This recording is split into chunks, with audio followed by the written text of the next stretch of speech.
It is 2:14 a.m. on a Tuesday. You are lying completely still beneath synthetic sheets, staring at the ceiling.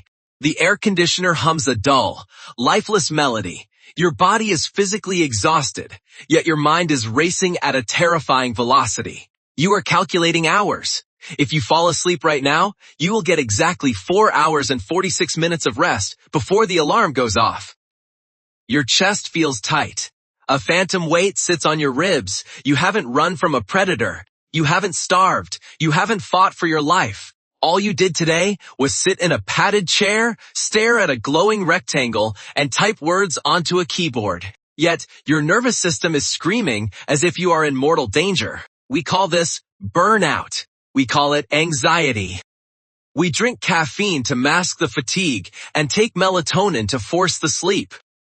We accept this as normal. We believe that this hyper-connected, artificially lit, scheduled existence is the pinnacle of human achievement. We look out at our concrete cities and think we have finally conquered the wild. We think we have won. But for 99.9% of human history, the concept of a job did not exist. For over 300,000 years, your ancestors never commuted. They never had a supervisor. They never traded their time for imaginary numbers on a digital screen. But here is the thing nobody realizes. The answer changes everything we think we know about being human. The invention of the job was not a leap forward in human evolution.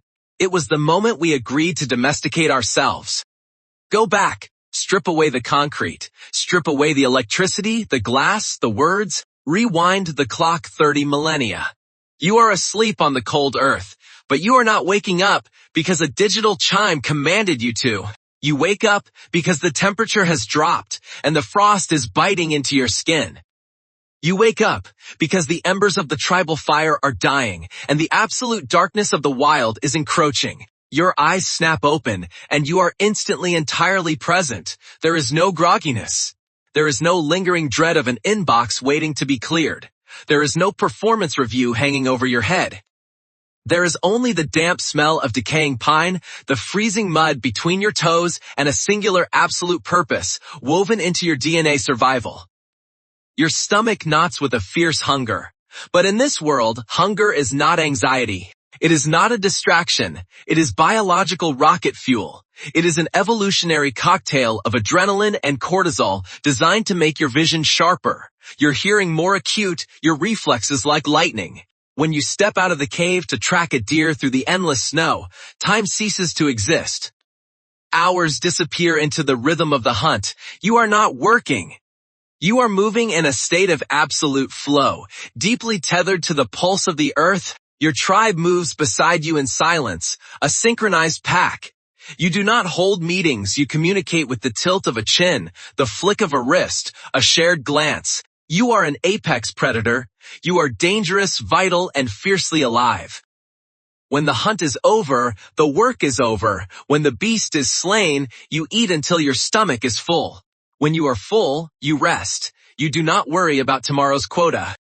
You sit by the fire. You carve bone. You tell stories to the immense canopy of stars. You sleep deeply, heavily, until your body decides it is done sleeping. There is no boundary between life and labor. They are exactly the same thing. The world is brutal, and life is fragile, but you are wildly, intoxicatingly free. So, how did the apex predator end up in a windowless cubicle? How did the lords of the Paleolithic wilderness become middle managers obsessed with quarterly spreadsheets? The trap wasn't built overnight. It started with a promise of security. It started with a seed.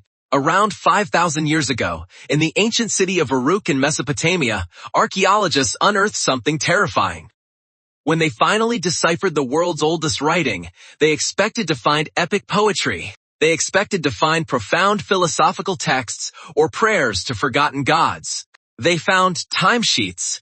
The world's earliest recorded writings are ledgers. Spreadsheets carved in mud. Among them is a symbol of a human head eating from a bowl, placed next to conical vessels. This is the earliest known record of the daily wage. The elites of Uruk paid their laborers in daily, measured rations of beer and grain to build massive walls, ziggurats, and irrigation canals. Imagine taking a wild wolf, putting it on a treadmill, and throwing it a biscuit every hour. For the first time in human history, human time was severed from human need. Time was chopped into uniform pieces, quantified, and sold. You no longer worked until the task was done. You worked until the overseer said you could stop. You didn't eat when you were hungry. You ate when the schedule allowed. The hunter became the laborer. But that wasn't the most surprising part. What they found next was devastating. Anthropologists studying the skeletal remains from this great transition period. The shift from foraging to farming, the birth of the job found a horrifying physical reality. The early agricultural workers, the very first people to have fixed jobs, suffered tremendously.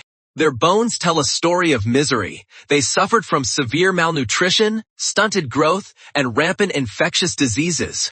Their joints were ruined from repetitive, unnatural labor. Their teeth were rotting from the sudden influx of cheap carbohydrates.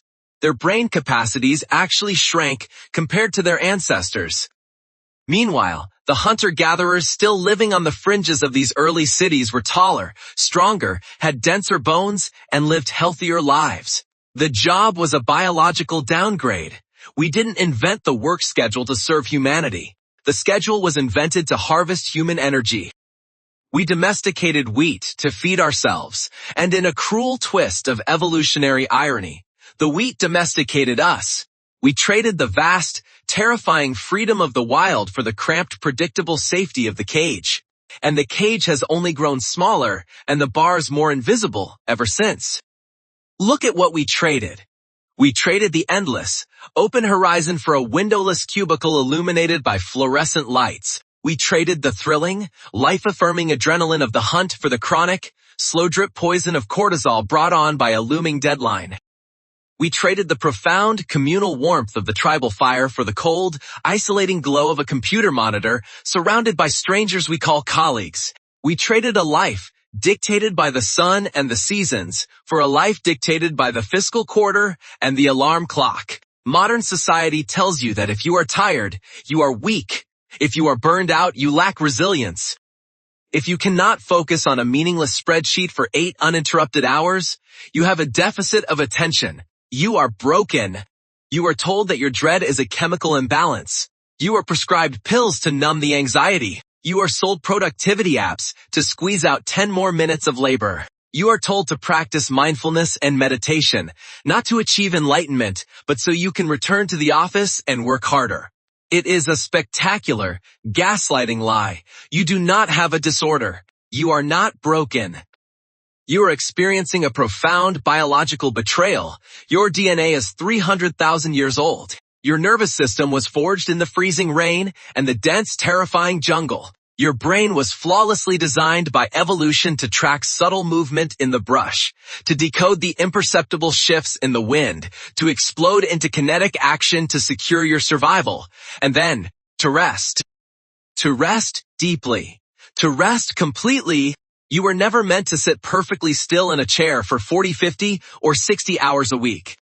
You were never meant to compartmentalize your fleeting, precious existence into working hours and living hours, as if life only truly begins at 5 p.m. on a Friday. The crushing anxiety you feel on a Sunday night, the suffocating brain fog you experience on a Wednesday afternoon, that is not your personal failure. That is the ghost of the primal hunter inside you, waking up realizing it is trapped and clawing desperately at the walls of an invisible cage. It is 2:14 a.m. The digital toggle slides to the right.